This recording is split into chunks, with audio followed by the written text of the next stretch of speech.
दिल्ली हादसे से भी पहले बहुत हादसे हुए हैं, तो उसमें मुद्दा ये छिड़ता है कि हर आतंकवादी मुसलमान ही क्यों होता है।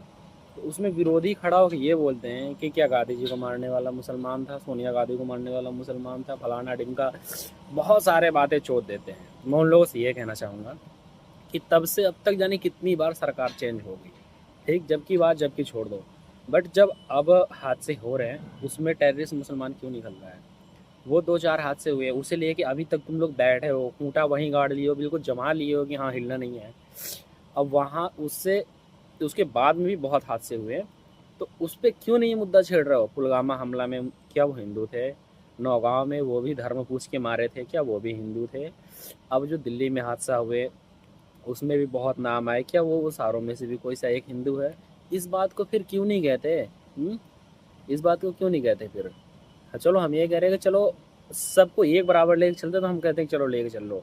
तो उस बात को तुम लेके बैठे हो जो आज हो रहा है उसमें तो खैर नौगांव में तो धर्म पूछ के मारा गया था।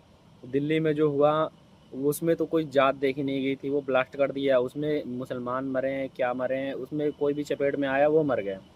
और पुलवामा हमले में तो खैर आर्मी के ऊपर ब्लास्ट किया गया, वो तो खैर आर्मी मरे उसमें। ऐसे भी बहुत सारे हादसे हुए हैं। क्या इस चीज़ों को भी लेके भी तुम लोग कभी आवाज़ उठाओगे जो विरोधी हो? है ये मुसलमान ही क्यों होते हैं? अब के बीजेपी की सरकार में भी बहुत कांड हुए, तो उसमें सब में मुसलमान ही क्यों निकले? हिंदू भी निकलना चाहिए एक आध ना, सब मुसलमान ही क्यों निकले? इस बात को आप मुद्दा क्यों नहीं उठाते हो?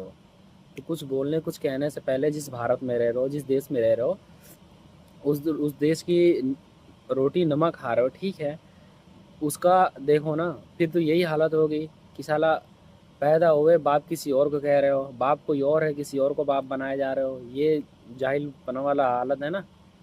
तो भाई ऐसे लोगों के मुंह तोड़ जवाब दिया करो जो ऐसे तुम्हारे सामने कहा करे। बाकी ये डरना किसी से नहीं है। इनका तो खुलेआम चैलेंज है, बहुत सारी वीडियो में यही शायद देखता हूँ कि बोलते हैं हमारी सरकार आते हुए हिंदुओं को काट के लाश बिछा देंगे और ये कर देंगे वो कर देंगे। भाई तुम लोग 25% और 100% में से मानते हैं कि चलो हो बलवान हो, बट ध्यान ये भी रखना हमारे हाथ में भी कोई दही जमा हुआ नहीं है, ठीक है। अगर इस हम लोग ये करना नहीं चाहते हैं, अगर आप करते हो तो भाई हम भी पीछे हटने वाले नहीं हैं। अपने देश में खा रहे हो, अपने देश में ही ऐसे काम कर रहे हो, ये तुम्हें अगर बोला जाए ना तुम इंसान नहीं हो, जानवर से ही बदतर हो।